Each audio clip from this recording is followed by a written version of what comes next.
Assalamualaikum warahmatullahi wabarakatuh. Salam. Innal hamdalillah nahmaduhu wa nasta'inuhu wa nastaghfiruh wa na'udzu billahi min syururi anfusina wa min sayyiati a'malina. May yahdihillahu fala mudhillalah wa may yudlilhu fala hadiyalah. Asyhadu an la ilaha illallah wahdahu la syarikalah wa asyhadu anna Muhammadan abduhu wa rasuluh. Allahumma salli wa sallim wa barik ala sayyidina Muhammad wa ala alihi wa sahbihi wa man tabi'ahum bi ihsanin ila yaumiddin. Amma ba'd. Yang kami hormati Bapak Ibu peserta kajian Ramadan online yang diadakan pada saat ini oleh DKM Masjid Al-Hidayah Bapeten. Alhamdulillah di tengah-tengah kita telah hadir Bapak Profesor Dr. Insinyur Jazzy Eko Istianto, mohon maaf, yang insya Allah akan memberikan pemaparan kajian kepada kita semua berkaitan dengan materi yang berjudul Pembentukan Akal Ilmiah dalam Al-Quran.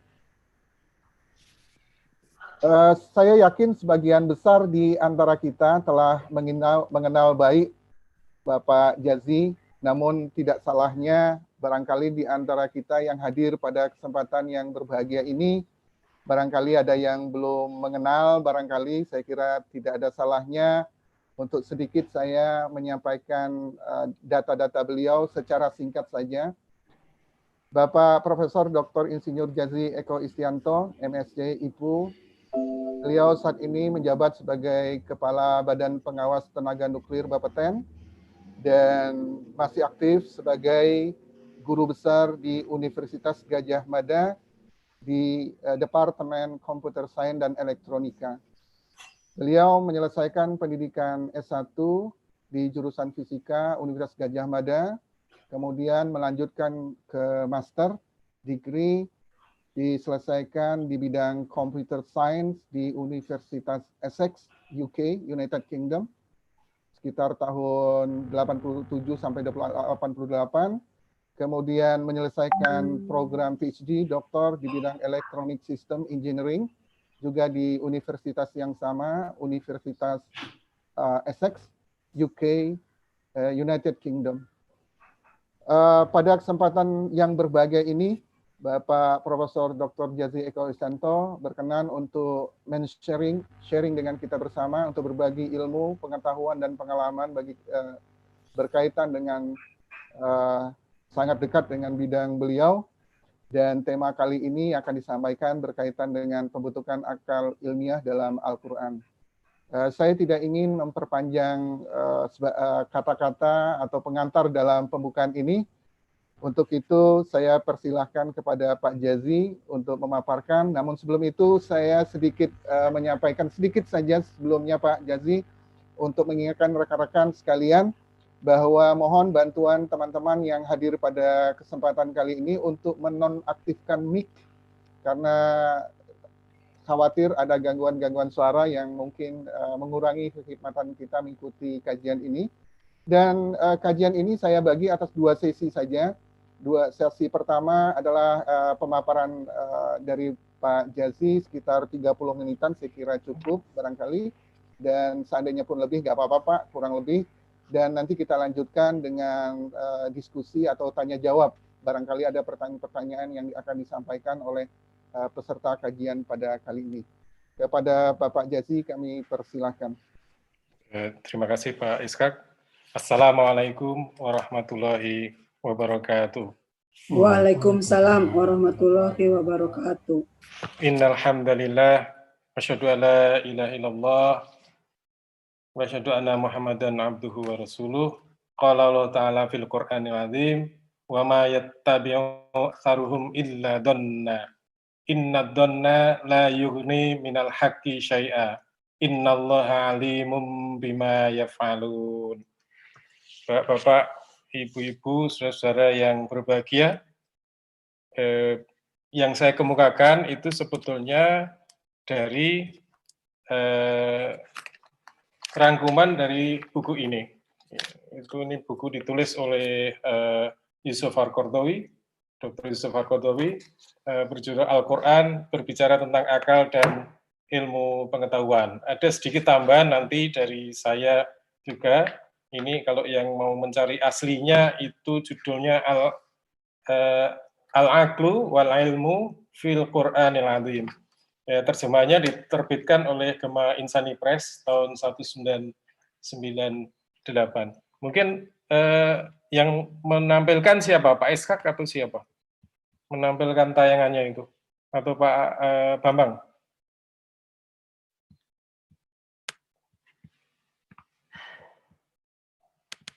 Ini kalau saya punya PDF, bisa nggak ya? Nampil PDF ya? Oh, itu ditampilkan ya. Sambil kita baca. Ya, saya tidak mengklaim ini ide saya sendiri. Jadi ada ulama besar tinggal di Qatar sekarang, Syekh Yusuf Al-Qaradawi. Ini bukunya sudah lama sekali dan ini saya kira buku yang sangat bagus. Mungkin berikutnya. Jadi di buku ini disebutkan bahwa kalau di dalam Al-Quran itu ada 49 ayat dari 6.236. Dan ini karena dengan adanya komputer kita sekarang tahu bahwa banyaknya ayat itu ternyata 6.236. Dulu kita selalu menganggap itu 6.666. Ya, mungkin bismillah segala mungkin bah dihitung atau tidak. Kemudian ternyata dari 48 ayat, dari 49 itu ada 48 yang berbentuk present continuous. Ini kalau yang belajar bahasa Arab mungkin namanya fi'il mudhari, tapi saya belajar dari buku yang ditulis oleh Dr. Abdullah Abbas Nadwi, Learn the Language of the Holy Quran. Itu dia banyak melupakan jargon-jargon, jadi menyebutnya present continuous tense saja. Dan itu bentuknya takkilun, yakilun, nakkilu, yakilu. Nah, present continuous itu maknanya adalah kita tidak boleh berhenti berpikir. Karena ini present continuous. Jadi ini terus, mikirnya itu terus. Hanya ada satu ayat yang bentuknya itu past tense atau perfect tense, yaitu aqala, he thought, gitu ya. Jadi ini menunjukkan bahwa 48 ayat dari 49 yang menggunakan kata akal itu menggunakan bentuk present continuous atau fi'il mudhari, artinya itu berpikir terus-menerus, tidak berhenti. Orang memang tidak bisa berhenti berpikir seharusnya. Kemudian ayat-ayat yang ada itu menggunakan modusnya atau modanya adalah istifham ingkari. Jadi afala taqilun, ya. Jadi apa? Mengapa kalian tidak berpikir? Dan itu dimaksudkan istifham inkari itu adalah supaya sebuah pertanyaan yang tidak perlu dijawab, tetapi itu merupakan dorongan yang membangkitkan, yang memotivasi semangat berpikir. Banyak sekali di dalam Al-Quran itu istifham inkari ini, pertanyaan retorik yang tidak perlu dijawab. Satunya saya sebutkan di Al-Baqarah ayat 44, Atamurun an-nasa bil birri wa tansawna anfusakum wa antum tatlunal kitab afala taqilun. Mengapa kamu suruh orang lain mengerjakan kebajikan sedang kamu melupakan dirimu, kewajibanmu sendiri, padahal kamu membaca Alkitab, dalam konteks ini adalah Taurat, maka tidakkah kamu berpikir? Berikutnya Pak, slide berikutnya. Jadi yang ingin saya kemukakan adalah akal itu juga perlu ibadah, bukan hanya tubuh, bukan hanya kening harus menyentuh tanah, apalagi itu tangan dan sebagainya, bukan hanya bersujud, bukan hanya rukuk, tetapi juga akal itu perlu ibadah. Namanya adalah tafakkur. Tafakkur itu bentuk ibadah akal. Di dalam buku Yusuf Qaradawi itu ibadah dalam dimensi akal, dan itu kalau saya pahami adalah tafakur itu wujudnya adalah observasi, riset, menemukan hukum alam dan sebagainya, seperti disebutkan dalam Ali Imran 100 90, 191 yang itu berbicara tentang ulul albab. Ya, 191 itu kalau kita baca nanti alladzina yadhkuruna Allaha qiyaman wa qu'udan wa 'ala junubihim wa yatafakkaruna fi khalqis samawati wal ard. Rabbana ma khalaqta hadza batilan subhanaka faqina adzabannar. Jadi di situ ada yadhkuruna Allaha qiyaman wa qu'udan wa 'ala junubihim. Jadi dalam berbagai posisi orang itu berzikir dalam kondisi berdiri, duduk, atau berbaring. Tetapi juga ada tambahannya nih, wa yatafakkaruna fi khalqis samawati wal ard. Itu bertafakur tentang ciptaan-ciptaan. 190 ayat sebelumnya itu berbicara tentang alam semesta. Mungkin karena waktunya saya singgung begitu aja, berbicara alam semesta, dan kemudian ulul albab itu mengamati, observasi, melakukan riset alam semesta, itu sambil berzikir, sehingga dia bisa menemukan bahwa itu adalah ma khalaqta hadza batilan. Jadi Allah menciptakan itu tidak sia-sia. Kemudian 3527 itu juga ngomong hal yang serupa. Jadi fenomena alam misalnya anzala minas sama'i ma'an gitu ya. Fa ahyayna bi baldatan maitan atau semacam itu. Jadi Allah menurunkan air dari langit, kemudian menyuburkan bumi dan sebagainya. Ini adalah fenomena alam. Dan kemudian ditutup dengan ayat 28, innama yakhsyallaha min ibadihil ulama. Jadi kalau baik di buku ini itu maupun di tempat lain disimpulkan bahwa ulama itu sebetulnya bukan hanya ahli agama, dia juga harus menguasai hukum alam, melakukan riset iptek, sehingga lengkap seperti hanya di 35, 27, 28. Lalu kalau bicara dzikir itu aqimis sholat ali dzikri. Itu tegakkanlah sholat untuk mengingatku. Di situ Allah. Jadi sholat itu salah satu bentuk dzikir. Nah, tantangannya adalah ibadah akal itu memerlukan usaha ekstra. Kalau ibadah khusus itu kaifiat atau tata caranya itu sudah tetap. Jadi tidak boleh berubah, sudah fix ya. Kita sholat maghrib ya seperti itu, sholat isya yang seperti itu, nanti sholat tarawih ya seperti itu, sholat malam ya seperti itu, subuh ya kayak gitu, semuanya. Kemudian ibadah-ibadah yang puasa itu ya kayak gitu ya. Ibadah haji ya kayak begitu, tidak ada perubahan-perubahan lagi. Sehingga ini orang sudah hafal itu, dan itu lebih mudah dilaksanakan daripada ibadah akal. Ibadah akal itu lebih menantang karena tidak ada tata caranya yang fix.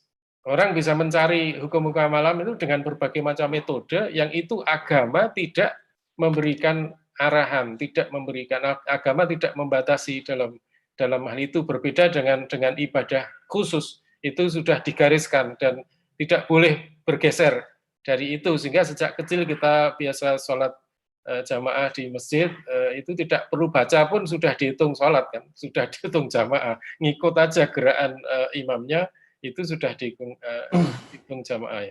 Nah, ini saya merepresentasikan itu sebetulnya supaya riset STEM itu, sains, teknologi, engineering, matematik itu makin marak, karena nanti ada dorongan bahwa itu adalah ibadah, bukan sesuatu yang bukan ibadah. Jadi kalau misalnya ilmuwan itu nanti dengan dana yang terbatas, dengan laboratorium yang terbatas, dia tetap melakukan risetnya, karena ini dengan dorongan agama, dengan dorongan Al-Quran, dia insya Allah memperoleh apa yang dicari, insya Allah nanti dia memperoleh pahala kalau tidak ketemu apa yang dicari.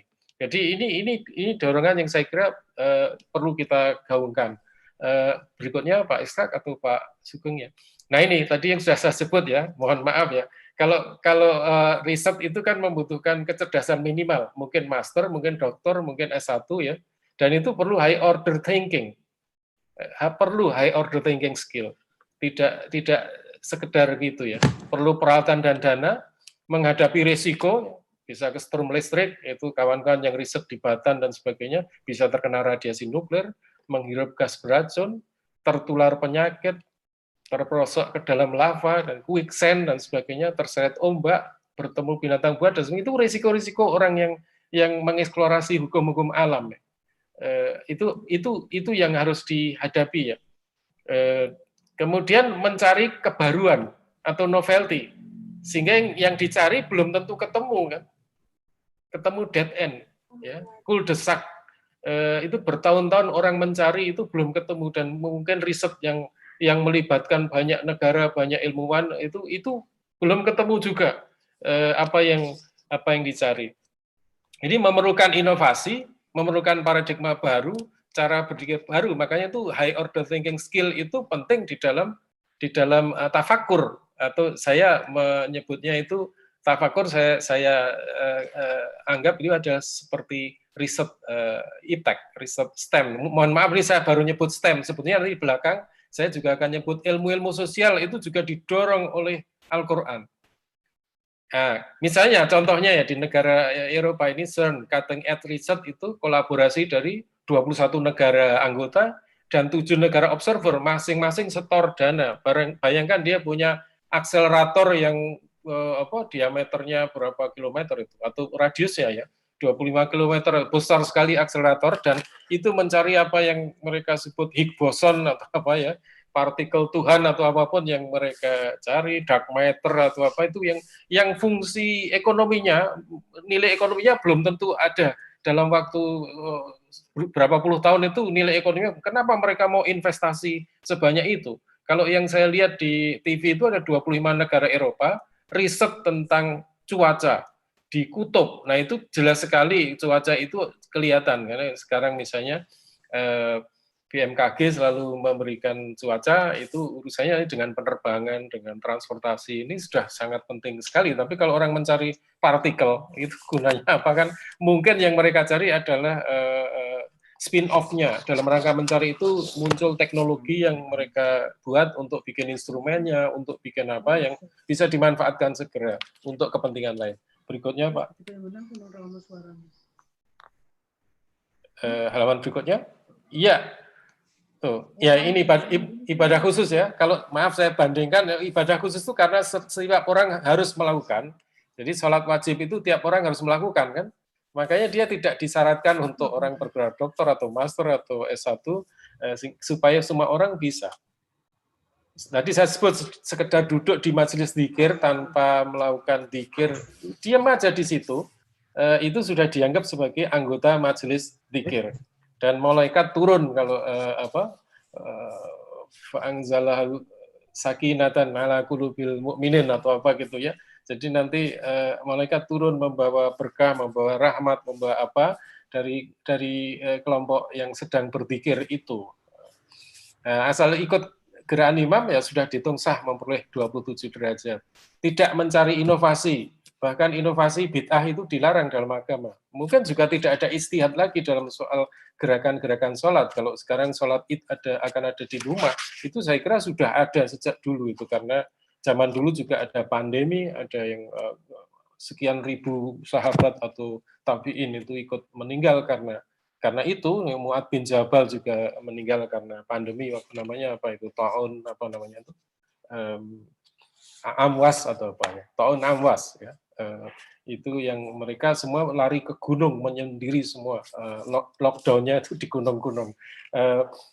Itu mesti sudah ada tuntunannya sejak dulu, cuman kita karena tidak pandemi jadi kita menganggap aneh, biasanya normal, ini sekarang kondisi pandemi. Dan tidak ada istihad karena mungkin nggak ada yang memenuhi, atau paling tidak yang memenuhi syarat itu sedikit sekali. Kemudian tidak merupakan cara pandang baru, paradigma baru yang dilakukan konservasi apa yang telah diajarkan agama. Kemudian juga mempelajari agama atau ilmu agama itu duduk di majelis. Saya cenderung membedakan antara orang belajar agama dengan orang belajar ilmu agama. Yang fardu ain itu orang belajar agama. Kalau belajar ilmu agama itu fardu kifayah. Tidak setiap orang harus menjadi doktor ilmu usuluddin. Tidak setiap orang harus menjadi doktor ilmu hadis. Itu ilmu agama. Tapi setiap orang harus tahu agamanya, tahu bagaimana menjalankan sholat, bagaimana berpuasa, bagaimana mana yang halal haram. Itu kan bukan tataran ilmu, itu tataran pengetahuan. Jadi kalau saya mengatakan yang wajib ain itu belajar agama. Belajar ilmu agama itu sama aja dengan belajar ilmu umum, itu sama-sama fardu kifayah. Dan kalau itu fardu ain, setiap orang harus menjadi doktor IAIN, dan itu tidak mungkin kan. Ya ini hanya itu ya. Kemudian semua yang dipelajari sudah ada, jadi lebih banyak pada explicit knowledge, Cari aja di Quran, di hadis, di kitab-kitab para ulama, itu akan ketemu jawabannya. Hampir tidak ada, saya kira, studi empirik, itu mungkin sedikit sekali. Kebetulan saya dan Pak Ishak itu bulan April tahun lalu mengunjungi Badan Pengawas Nuklir Maroko, dan kita sempatkan untuk lihat universitas tertua, Jamiah Al-Qarawiyyin di kota Fes, dan itu isinya adalah masjid. Jadi mahasiswa ya belajarnya dengan buku-buku kepada para ulama dalam bentuk halakoh, circle-circle itu seperti kita pengajian di masjid atau kita lihat di Masjid Nabawi atau apa. Jadi itu kan lebih banyak mengkaji explicit knowledge. Nah, sementara kalau riset atau tafakur itu mencari tacit knowledge. Tacit knowledge ada di binatang, tacit knowledge ada di jamu atau apa, tacit knowledge ada di gunung, tacit knowledge ada di laut dan sebagainya. Itu yang akan ditangkap. Sebenarnya laut ini ngomong apa, gunung ini ngomong apa. Bahkan saya meyakini binatang-binatang itu membawa tacit knowledge yang masih harus diekstrak oleh ahli-ahli binatang, zoologi atau apapun. Berikutnya. Ya, ini disclaimer dulu ya, saya tidak mengajak untuk meninggalkan dzikir. Jadi ini ibadah khusus. Saya hanya mengajak untuk mendahsyatkan potensi riset untuk kesejahteraan dan kejayaan bangsa, ini mendorong dzikir dan tafakur. Dua-duanya harus dilakukan. Tidak hanya dzikir aja dan tidak hanya tafakur aja. Ini perintah yang ada di 3191 itu kan alladzina yadhkuruna Allaha qiyaman wa qu'udan wa 'ala junubihim yatafakkaruna fi khalqis sama, dan seterusnya. Jadi itu ada dzikir dan ada tafakur di situ. Sementara di yang pengamatan saya, beberapa anak muda pun menganggap bahwa karena saintis yang hebat adalah Stephen Hawking, lalu Richard Dawkins dan sebagainya, yang mereka adalah orang-orang ateis atau agnostik, maka dianggap bahwa sains itu ilmunya para ateis dan tidak syar'i, bukan jalan menuju surga, tidak pernah dilakukan oleh Nabi Muhammad dan sebagainya. Ya memang Nabi Muhammad itu negarawan dan bangsa Arab itu belum terbiasa dengan sains. Yang terbiasa waktu itu adalah bangsa Persia, sehingga kita kenal Salman Al-Farisi sebagai insinyur sipilnya yang dalam perang Khandaq itu yang membuat parit itu orang Persia, bukan orang Arab. Nah, tapi harap dicatat bahwa Nabi Nuh, Ibrahim, Daud, Sulaiman adalah pelaku iptek. Nabi Nuh itu membuat kapal, Nabi Ibrahim itu eksperimen burung, itu sama eksperimen burung yang memecah burung mencacah burung, taruh di atas bukit, kemudian dipanggil balik lagi. Apakah itu bisa direproduksi Ibrahim seperti itu di masa depan? Kemudian Daud menguasai bahasa burung, menguasai bagaimana membuat baju perlindungan, tidak hanya baju besi itu ya. Di 2180 nanti wa'alamnahu sonata labusil lakum lituhsinakum mimba'sikum.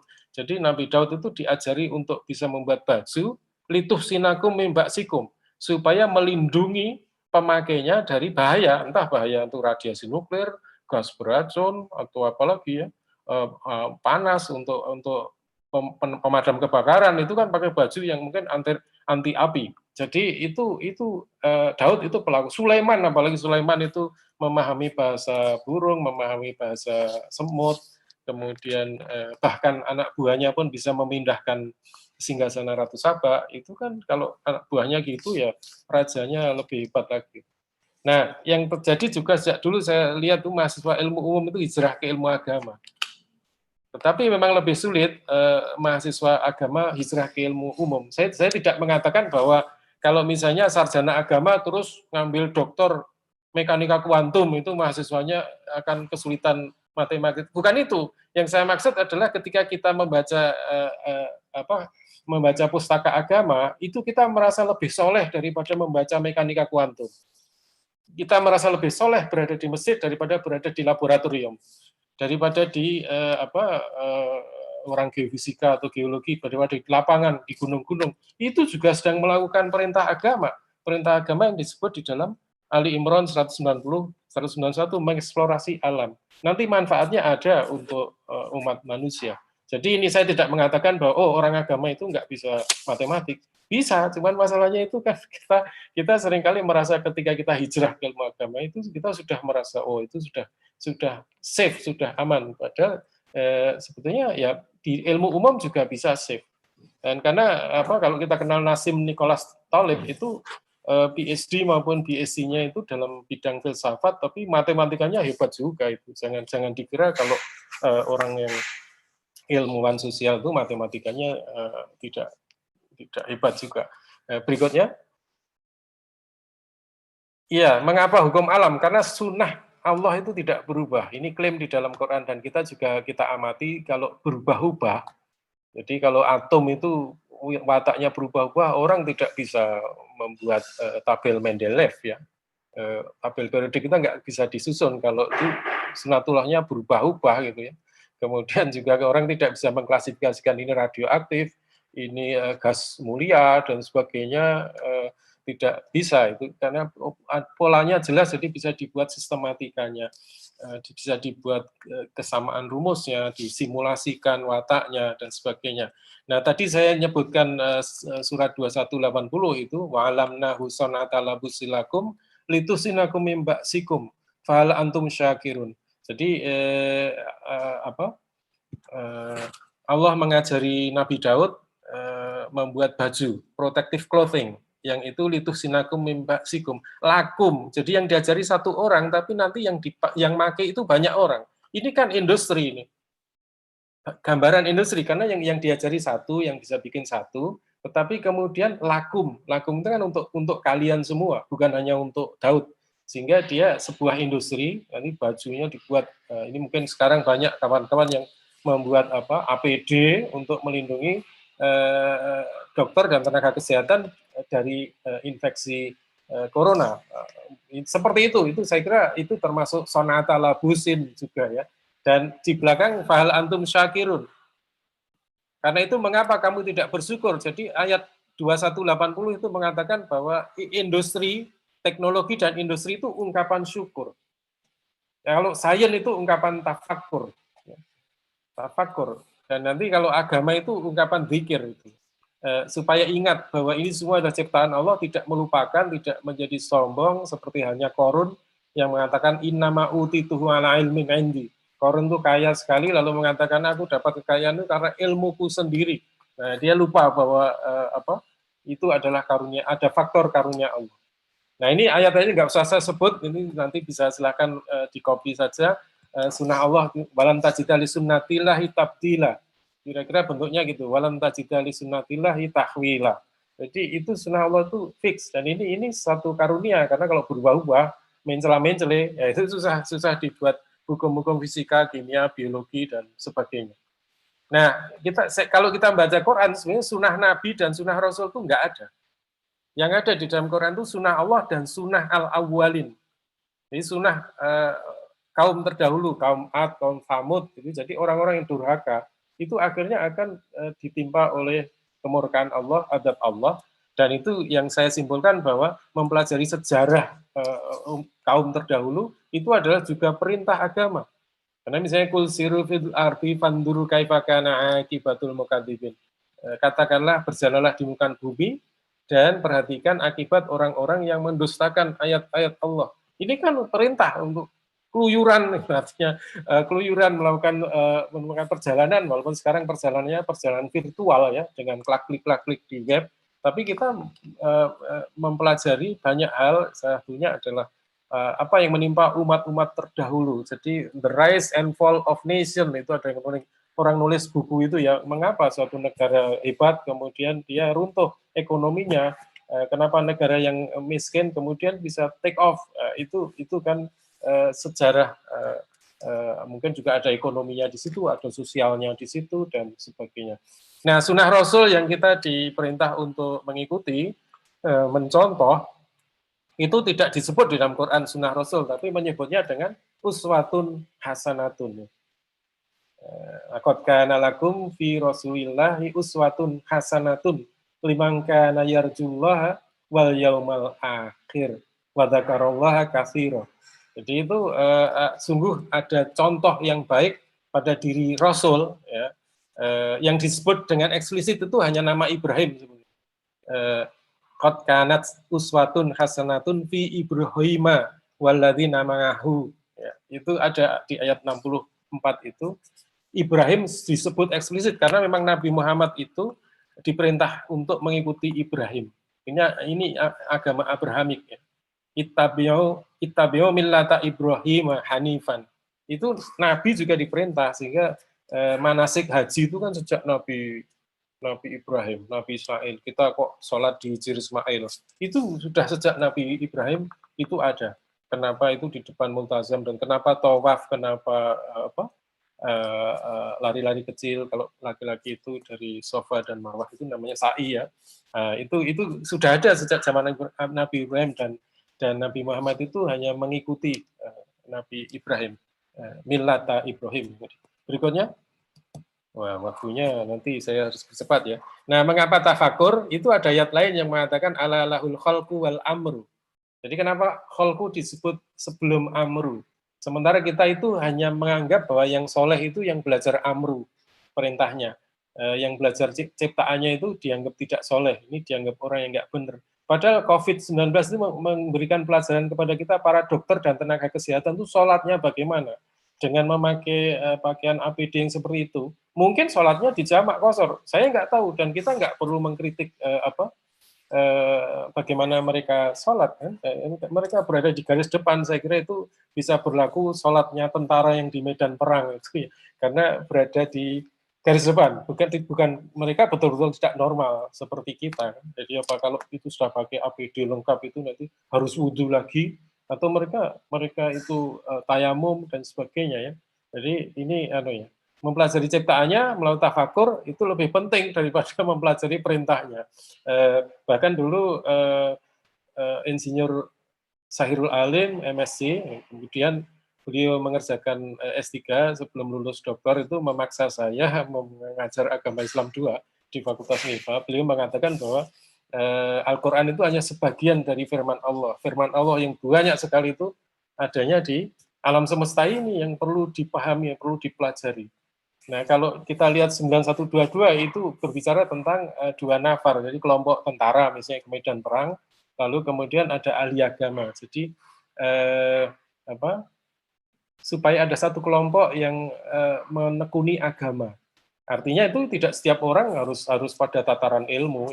Jadi tentara-tentara yang balik dari perang itu zaman Nabi itu sampai ke kotanya, kembali ke diajari agama oleh para ahli agama ini yang memang dia tidak pergi ke medan perang. Jadi kan ada division of labor, ada pembagian tugas, ada dan kalau saya mengatakan ini karena ini di Bapeten ya, kelompok STEM ini harus diperbanyak supaya ketahanan kedaulatan ITEK dan industri itu makin hebat gitu ya. Berikutnya, ya ibadah pada dimensi akal. Tadi ini mungkin beberapa contoh aja karena waktunya ya. Afala yanduruna ilal ibili kaifa khuliqat. Itu surat Al-Bayyinah ya. Itu menunjukkan bahwa ilmu tentang unta itu penting untuk dipelajari. Afala yanduruna ilal ibili kaifa khuliqat. Bagaimana dia diciptakan. Ada orang nge-share video kalau unta melahirkan tuh bagaimana, ternyata kakinya, kepalanya keluar dulu, yang bayinya tuh ditarik-tarik sama orang gitu ya. Sampai dia lahir, dan kemudian bagaimana ini segala macam yang berhubungan dengan unta itu, entah ilmunya apa, bisa zoologi, bisa ya peternakan, bisa biologi, bisa segala macam itu, kedokteran hewan kan muncul di situ. Afala yanduruna ilal ibili kaifa khuliqat wa ilas sama'i kaifa rufi'at. Bagaimana langit ditinggikan. Jadi itu kan ilmu tentang langit ya, bisa astrofisika, bisa ilmu dengan atmosfer, meteorologi, ilmu apa lagi ya, mungkin kalau kejadian alam semesta itu mungkin kosmologi dan sebagainya, ilmu-ilmu yang itu didorong untuk dipelajari oleh Al-Quran. Kemudian wa ilal jibali kaifa nusibat. Nah, ini gunung-gunung itu kawan-kawan vulkanologi, geofisika, geologi, ini kan diperintah untuk mempelajari gunung-gunung. Kemudian wa ilal ardi awalan yanduruna ilal ibikal mangdur wa ilas sama'i karufabat wa ilal jibali kaifa nusibat wa ilal ardi kaifa sutihat. Jadi bagaimana bumi dihamparkan. Ini kalau saya memahami, kalau bumi dihamparkan berarti dia tidak mendatar. Bumi tidak datar, tapi kita karena tinggal di situ merasa dia datar. Dan ada ayat lain yang wal ardo ba'da daliha dahaha. Dahaha itu maknanya adalah bentuknya seperti telur. Itu kalau kita mau berdebat masalah bumi itu datar atau bulat, padahal itu bukan masalah agama sebenarnya. Bumi datar atau bulat itu bentuk bumi itu problem sains, bukan problem agama. Tapi Quran sendiri mengatakan wal ardo ba'da dalika dahaha.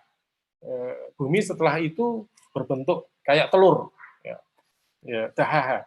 Kemudian ini masalah burung ya, ma yumsikuhunna illa rahman. Jadi burung terbang di angkasa itu kok bisa terbang itu ya. Dan itu mungkin termasuk ilmu pesawat terbang dan sebagainya. Itu karena Quran kan hanya bisa bicara sesuatu yang dipahami oleh orang pada masa itu. Itu didorong ya. Kemudian juga malam ke dalam siang ke dalam malam ini kan tergambar peredaran bumi dan bulan dan matahari dan sebagainya. Yang 2130 ada kosmologi awalam yarol ladzina kafaru anas samawati wal ard kanata ratqan fafataknahuma wa ja'alna minal ma'i kulla syai'in hayyin afala yu'minun. Jadi bumi dan langit itu dulunya satu, kemudian dipisahkan. Nah, mungkin kalau kita para saintis itu menganggapnya Big Bang, tapi itu kan pemahaman dari sains yang nggak apa-apa itu. Kemudian dari air diciptakan segala yang hidup. Nah, ini apakah benar apa enggak, kan ini ahli-ahli yang bisa membuktikan bahwa semua yang hidup itu terbuat dari air. Ada unsur air di dalamnya. Next. Wah, ini harus cepat ya. Nah, tadi saya katakan, saya tidak mengatakan bahwa jangan dzikir, tafakur aja. Enggak, dua-duanya dilakukan. Jadi cari titik optimal, dzikir dan tafakur. Sambil tafakur di lab itu dzikir, ingat Allah terus. Kan tidak ingat Allah terus, bisa paralel lagi. Kemudian sambil naik gunung atau ekspedisi apa, ke laut, ekspedisi ke mana gitu ya, yang dasarnya adalah observasi, bukan eksperimentasi di laboratorium, itu masih melakukan perjalanan dan itu kita bisa sambil dzikir. Nah, titik ekstrim satu itu tafakur saja. Nah, kalau tafakur saja, risikonya adalah kalau COVID-19 dihadapi dengan hanya tafakur saja, maka kita bisa galau, bisa stres, depresi, gangguan jiwa. Kan ini mikir ini gimana, kapan ada vaksin, kapan ada obatnya, dan apa yang akan terjadi nanti. Tapi kalau itu barengi dengan dzikir, maka ala bidzikrillah tatma'innul qulub. Dengan dzikir itu hati menjadi tenang. Kita percaya bahwa COVID-19 itu ya ciptaan Allah. Pasti Allah juga punya cara untuk membebaskan nanti, entah dengan ilmuwan yang sedang riset membuat vaksin itu sambil dzikir, nanti diberi inspirasi oleh Allah sehingga vaksinnya ketemu lebih cepat daripada yang cuman tafakur aja di lab. Sama-sama mencari vaksin, sama-sama mencoba ini supaya ketemu vaksinnya, tetapi yang pakai dzikir mudah-mudahan diberi petunjuk oleh Allah untuk karena yang namanya riset itu sebenarnya kan serendipity, yaitu kadang-kadang tidak sengaja, ketemunya tidak sengaja. Banyak hal-hal yang dalam sejarah penemuan sains itu tidak sengaja.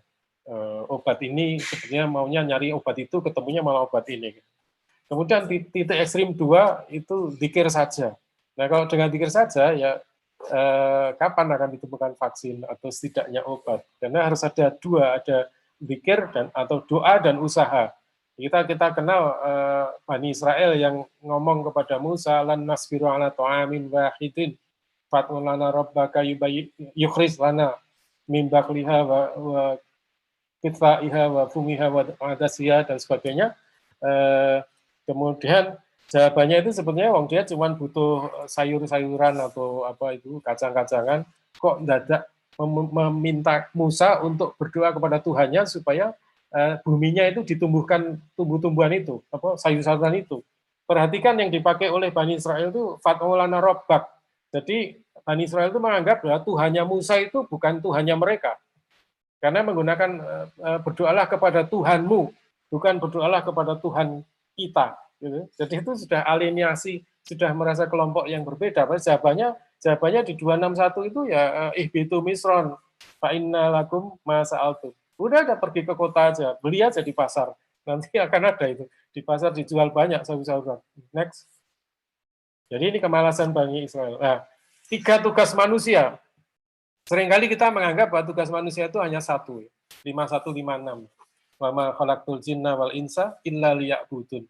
Tapi itu belum lengkap. Jadi ada ulama namanya Al-Imam Ar-Raghib Al-Asfahani yang mengatakan bahwa tugas pokok manusia itu 3, bukan hanya 1. Yang pertama itu memakmurkan bumi. Ya. Wa ansha'akum minal ardi wasta'marakum fiha. Jadi memakmurkan bumi itu tugas yang pertama. Kemudian tugas yang kedua, kamastahlafal ladzina min qablikum. La yastakhlifannakum kama taslafal ladzina min qablikum. Al-ayah. Jadi yang ini menjadi khalifah itu dalam artian stewardship. Stewardship itu contohnya adalah ini. Jadi ini ayat 5669 ya.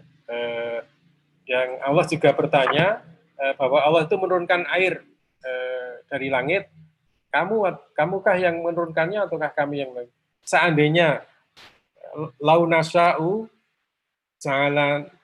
ja'alnahum atau hu ya ujajan falaula tashkurun. Jadi kalau Allah itu berkehendak maka air akan dibuat asin.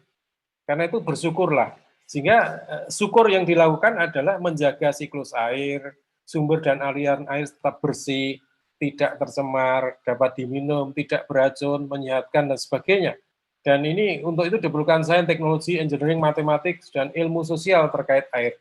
Inilah bentuk syukur dengan tindakan. Kalau kita ada di Eropa, itu kan kita bisa minum dari air keran, kan, di hotel atau di mana. Dari keran itu drinkable. Hanya di toilet yang kain drink water itu ya, jadi water not drinkable kalau di Wina, dan itu menunjukkan mereka itu menjamin kesehatan air PDAM-nya itu ya, karena kalau itu ada tercemar itu sak kota bisa sakit kan. Nah, bagaimana mereka bisa mengelola air dengan itu? Itu mungkin syukur yang hebat sekali. Di Jepang juga begitu. Di Jepang itu kan dari air kerannya itu bisa diminum. Ya, di Jakarta atau di Indonesia itu di hotel ditulisi bahwa tap water not drinkable karena belum bisa menjamin bahwa air yang ada di situ itu memang air yang sehat. Ini kan ada di 5670, sebenarnya 566970 ya. Ini ada di Quran itu tantangan untuk menjernihkan air. Jadi Quran juga berbicara tentang environmental science, tidak hanya ilmu-ilmu yang tadi saya sebut. Next. Nah, akal ilmiah, ya akal ilmiah. Ya, ini mungkin tidak akan saya baca semua ayatnya ya, tapi mungkin 1 atau 2 tadi sudah saya baca yang tadi ya. Jadi misalnya yang itu wa in tuti aksara man fil ardi yudilluka an sabilillah iyattabi'una illa dzann wa inhum illa yakhrusun. Jadi kalau kalian mengikuti kebanyakan orang, maka itu sudah sebenarnya slide selanjutnya ya, ada di situ. Kalau kamu ikut kebanyakan orang, maka mereka akan menyesatkan kamu dari jalan Allah. Dan mereka itu tidak mengikuti kecuali hanya persangkaan belaka. Nah, persangkaan itu tidak bernilai kebenaran ya. Innad-dhona la yughni minal haqqi syai'an. Jadi 1036 itu. Persangkaan atau don atau conjecture itu ya, kalau kita penelitian itu kan ada hipotesis ya. Itu masih harus dibuktikan. Apakah yang benar H0 atau H1 gitu ya, kalau pakai statistik. Jadi itu masih dalam tahapan don conjecture. Dan nanti di ayat yang lain, mungkin ayat berapa itu? Mungkin di halaman berikutnya ya. Halaman berikutnya 457 tadi, halaman yang tadi, akal ilmiah 1 ya. Halaman ilmiah akal ilmiah. Ini kan 4157. Itu tentang klaim bahwa Nabi Isa itu dibunuh ya. Wa innal ladzina ikhtalafu fihi la fi syakkim minhu ma lahum bihi min ilmin illa tiba'ad dzann wa ma qataluhu yaqina. Ini perhatikan kata ikhtilaf. Ikhtilaf itu perbedaan pendapat, mereka berdebat tentang apakah Isa itu disalib apa enggak. Kalau Quran namanya wa ma salabuhu wa ma qataluhu gitu ya.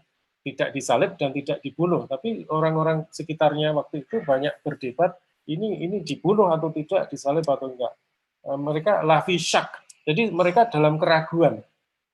Apakah Isa itu dibunuh atau disalib itu dalam keraguan. Malahum bihi min ilm. Perhatikan bahwa syak itu atau tadi juga don itu tidak ada nilai kebenaran dan itu bukan ilmu. Bukan ilmu. Persangkaan itu bukan ilmu. Jadi ini kelihatan di 4157 itu dimulai dengan ikhtilaf kemudian syak. Jadi kenapa kita banyak ikhtilaf? Karena kita itu syak. Kita itu hanya menduga-duga bahwa agama kita itu ngajarkan ini, masing-masing menduga-duga dan kemudian ribut sendiri gitu ya, menduga-duga ini kok kamu begini kok ya, itu karena kita masih ada syak atau ada don bahwa yang kita ikuti hanya persangkaan dan itu bukan ilmu, karena itu hanya ilat tiba'adon, hanya mengikuti persangkaan saja, tidak mau melihat sumber-sumbernya sesungguhnya, tidak mau lihat Quran itu sebetulnya artinya apa, tidak melihat buku-buku para ulama apa yang mereka simpulkan dari itu, hanya kira-kira saja. Kemudian wama kotaluhu yakina. Jadi setelah itu tahapannya nanti yakin. Ya. Kalau sudah ada ilmunya itu yakin, tidak lagi don, tidak lagi syak, tapi yang muncul adalah yakinan, keyakinan. Saya kira ini juga tidak perlu saya baca semua, saya baca anunya saja, tidak baca ayatnya ya. Jadi tidak boleh hanya sekedar mengikuti persangkaan don atau syak atau ya don gitu ya. Tidak boleh hanya menduga-duga. Oh kira-kira gitulah, kira-kira gitu. Seperti hanya contoh lain mungkin ada atau belum di sini. Jadi orang Yahudi dan Nasrani kan ngeklaim bahwa Ibrahim itu Yahudi atau Nasrani. Orang Yahudi itu mengklaim Ibrahim itu Yahudi, orang Nasrani mengklaim Ibrahim itu Nasrani. Padahal agama Yahudi dan agama Nasrani itu muncul setelah Ibrahim itu meninggal. Kan nggak mungkin itu. Itu ada anakronisme. Jadi Quran juga menyebut itu masalah waktu itu ya. Wa ma unzilat Taurat wal Injil itu illa mim ba'di. Dan Taurat atau Injil itu tidak diturunkan kecuali sesudah Ibrahim itu meninggal. Itu Yahudi itu nama cucunya kalau nggak salah ya. Dan kemudian itu yang dipakai sebagai dasar itu ya, Yahuda ya. Kemudian saya juga menyimpulkan bahwa saat ini mungkin ada beberapa orang yang mengatakan bahwa yang bikin sesat itu akal. Enggak, yang bikin sesat itu adalah hawa nafsu. Ya.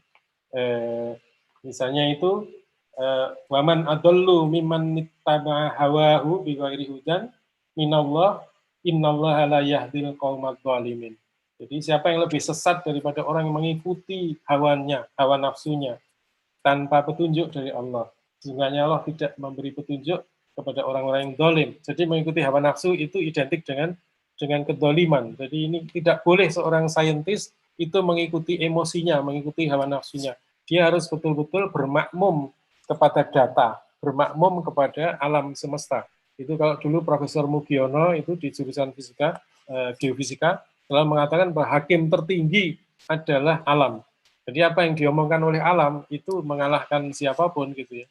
Kalau terukur sekian derajat, alatnya sudah benar, ya itu yang diomongkan oleh alam. Tidak boleh ada emosi, tidak boleh ada nafsu untuk memanipulasi data hasil-hasil pengukuran. Next. Halaman berikutnya, Pak. Ya, ini saya sebut ini yang menarik adalah mungkin ini saya sebut yang 67 6734 ya. Saya baca saja. Alladzi khalaqa sab'a samawatin tibaqa ma tara fi khalqir rahman min tafawut farjingil basar hal tara min futur tumal jingir basar karrotainin yang qalib ilaika al basaru khashian wa huwa hasir. Ini yang menarik di sini adalah disuruh melihat berkali-kali ya. Farjingil basar itu sampai khasi'an wa huwa hasir. Yang qalib ilaika basaru khasi'an wa huwa hasir. Sampai capek. Jadi kan kawan-kawan para saintis yang ada di laboratorium, di lapangan, itu saya mau koleksi data, diamati berkali-kali. Benar enggak itu? Yang klaimnya tadi H0, H1 atau apapun. Hipotesnya benar enggak? Hipotesis didukung oleh hasil pengukuran. Ini berkali-kali, tidak langsung disimpulkan. Juga tidak mempercayai tahayul, tidak hanya mengikuti nenek moyang. Jadi itu inovasi ya. Nenek moyangnya juga pakai, nenek moyang dulu pakai sepeda atau pakai kuda, ya udah sekarang pakai kuda terus. Kalau pakai gitu berarti tidak ada mobil, tidak ada mobil listrik dan mungkin self driving suatu ketika ya. Tapi ini kaitannya adalah wa idza qila lahum ittabi'u ma anzalallah qalu bal nattabi'u ma alfaina alaihi aba'ana. Kita hanya mengikuti, diperintah ikutilah apa yang diturunkan oleh Allah. Mereka mengatakan tidak, kami hanya mengikuti apa yang kita temukan orang-orang tua kami mempraktekannya. Kemudian wa in tutik aktsara man fil ardi yudilluka an sabilillah. Kalau itu mengikuti pendapat mayoritas belum tentu benar kan? Pendapat mayoritas itu belum tentu benar dalam dunia sains ya. Belum tentu benar. Ini dalam dunia agama pun juga belum tentu benar.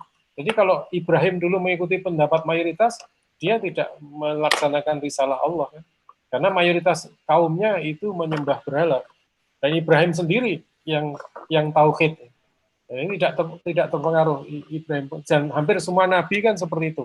Semua nabi itu disruptif. Dia berbeda dari kaumnya, maka memperoleh persoalan dari kaumnya ya. Nabi Ibrahim dibakar dan sebagainya. Ini risiko sebagai nabi yang membawa wahyu. Nabi Muhammad harus sembunyi di gua gitu dengan Abu Bakar. Siapa yang digigit ular itu Abu Bakar itu harus menghadapi kejaran kaum Quraisy. Next. Nah ini terakhir tidak usah saya omongkan, tapi saya tunjukkan aja bahwa Al-Quran itu juga peduli dengan logical fallacy. Nanti silahkan dicek sendiri, itu beberapa yang kita lihat, masih banyak lagi itu sebenarnya dia against ad baculum, ad hominem, ad populum, ad verecundiam, petitio principi, ignoratio elensi, dan sebagainya. Itu ada ayat-ayatnya yang mengingatkan kita untuk tidak jatuh pada logical fallacy. Misalnya menggunakan kekuasaan untuk mengancam pihak lain agar mengikuti pendapatnya. Kebenaran ditentukan oleh pembicara atau bukan oleh yang dibicarakan. Karena yang ngomong dia pasti benar. Itu kan nggak ilmiah itu. Kemudian pendapat mayoritas pasti benar tadi ya seperti yang saya kembangkan tadi ya. Kemudian pendapat otoritas pasti benar. Belum tentu juga kan. Belum tentu ya otoritas itu benar ya. Itu kalau itu berarti waktu itu Fir'aun gitu ya, Fir'aun dengan Musa, Fir'aun itu selalu benar dan tidak. Kemudian petitio principi itu premis mengasumsikan kebenaran konklusi. Jadi konklusinya dibuat dulu, baru premisnya diasumsikan itu benar. Dan sebagainya. Sebenarnya kalau kita belajar critical thinking itu kan banyak sekali logical fallacy. Mungkin ada 45, tapi ini hanya contoh beberapa yang ada rujukan Qurannya. Terakhir saya kira kesimpulan adalah saya meyakini bahwa kemunduran Iptek itu karena meninggalkan tafakur. Selama berapa abad loh itu orang meninggalkan tafakur. Tahun berapa? Mungkin abad 13 ya. Tafakur alam itu ibadah yang dilupakan, optimalisasi zikir tafakur untuk mendahsyatkan potensi bangsa menuju ketahanan, kedaulatan Iptek dan industri. Iptek dan industri adalah ungkapan syukur. Dan riset STEM atau tafakur alam harus digalakkan. Sekalipun orang punya keterbatasan laboratorium pendanaan, dia nggak menang bidding untuk dapat pendanaan, pun orang tetap riset karena itu dorongan agama, ada pahalanya, ada suatu dorongan syar'inya, dan ini dia sedang melaksanakan perintah Al-Quran, perintah Allah untuk mempelajari alam semesta. Dan ini ada manfaatnya di kemudian hari, bisa dimanfaatkan oleh umat manusia pada umumnya. Nah, dengan mengadopsi itu, maka kondisi tidak ideal dapat dijembatani dan ilmuwan merasa menjalankan tugas yang direkognisi oleh agama sebagai amal ibadah. Sudah jam 5, mohon maaf. Assalamualaikum warahmatullahi wabarakatuh. Waalaikumsalam. Waalaikumsalam warahmatullahi wabarakatuh. Terima kasih Pak Jazi atas presentasinya. Saya mau tanya dulu nih Pak Jazi, Ya. apakah masih memungkinkan untuk ada 1 atau 2 pertanyaan mungkin dari peserta?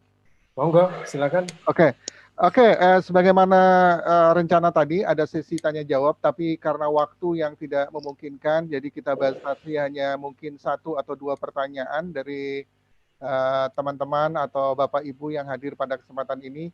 Pertanyaannya langsung to the point saja. Silakan. Boleh tanya, Pak Ishak? Oh boleh, silakan Pak Ngadino untuk 1 pertanyaan. Ada 1 lagi, saya beri kesempatan 1 lagi.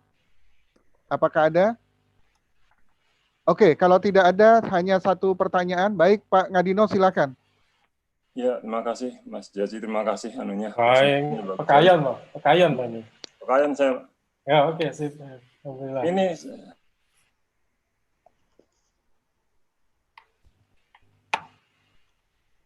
Nah, putus ya, kayaknya putus. Silakan Pak Ngadino. Koneksinya putus kayaknya. Sepertinya koneksi yang terputus, barangkali untuk mengisi pengganti Pak Ngadino. Oh, silakan Pak Ngadino, mungkin udah nyambung. Ya, halo. Silakan.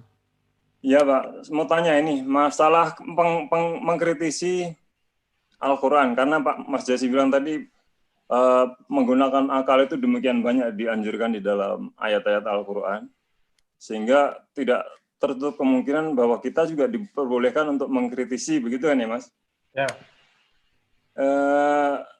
Ini ada sedikit ganjalan dalam hati saya itu. Ada dalam surat Al-Hajj ayat 47 ada kata yaum itu ditafsirkan 1000 tahun. Kemudian di dalam surah Al-Ma'arij kata yaum ditafsirkan 50.000 tahun gitu.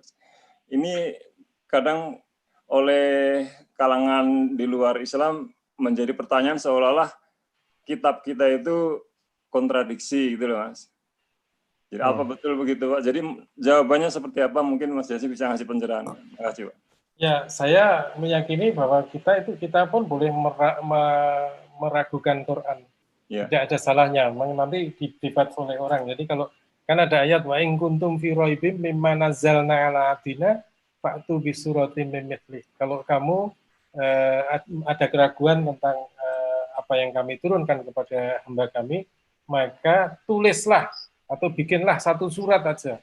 Ini kan tantangan Allah. Dan kita dari kejadian-kejadian yang sudah terjadi, kayak Gary Miller dan sebagainya, orang-orang sebetulnya itu membaca Quran untuk menemukan kelemahan-kelemahan Quran, tapi akhirnya dia malah jadi orang Islam.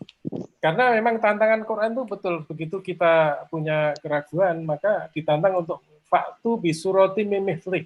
Jadi tulislah 1 surat yang setara dengan surat Quran. Nah, untuk setara itu kan kita harus melajari struktur Quran. Struktur Quran ini kalau kita, ya saya mungkin nggak ada, tapi di tempat lain itu kalau kita baca 16 berapa ya? 68 atau berapa ya? Yang mengatakan bahwa kuli mingkuli apa itu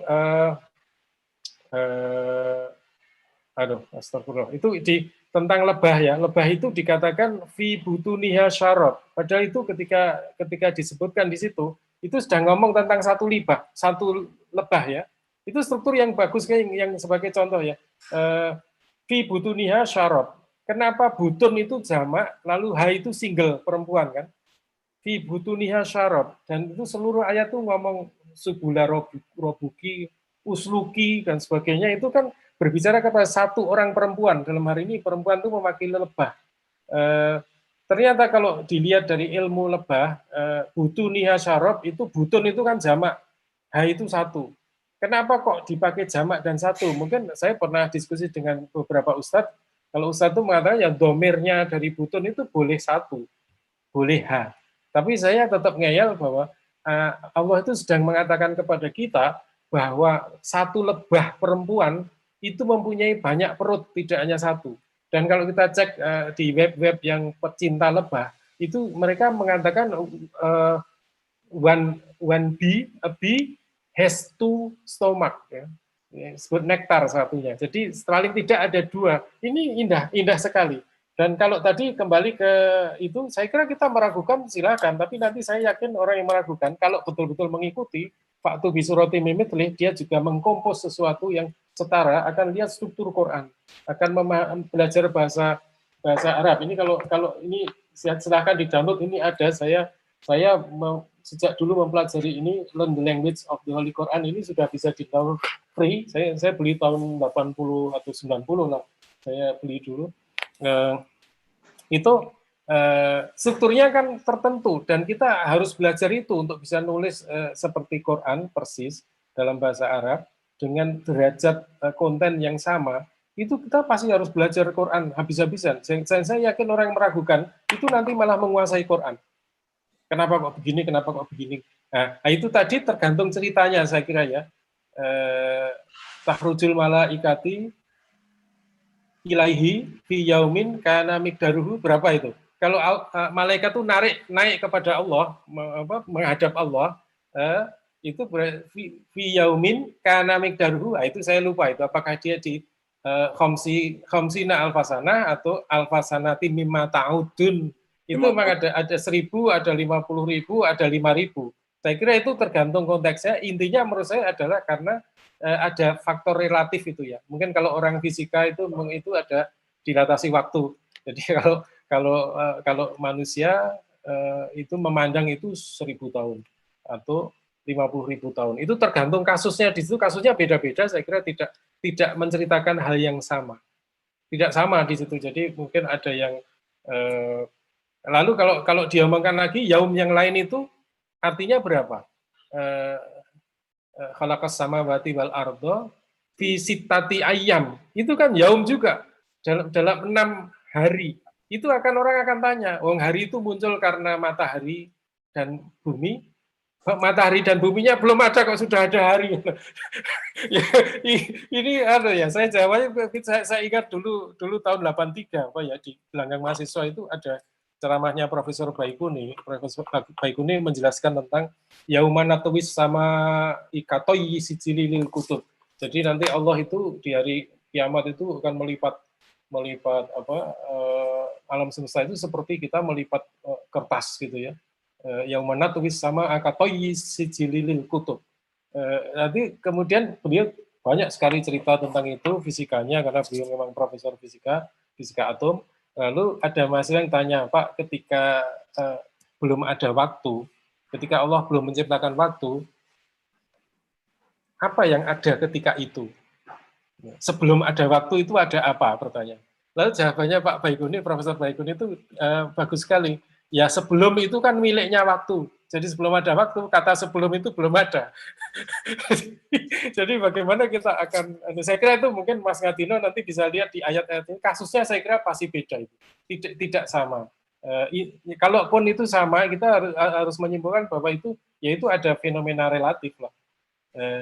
Dilatasi waktu tadi. Ya, dilatasi waktu mungkin dari model Einstein, lalu di neraka dibayangkan atau di padang mahsyar itu nanti waktu yang dirasakan oleh orang itu beda-beda.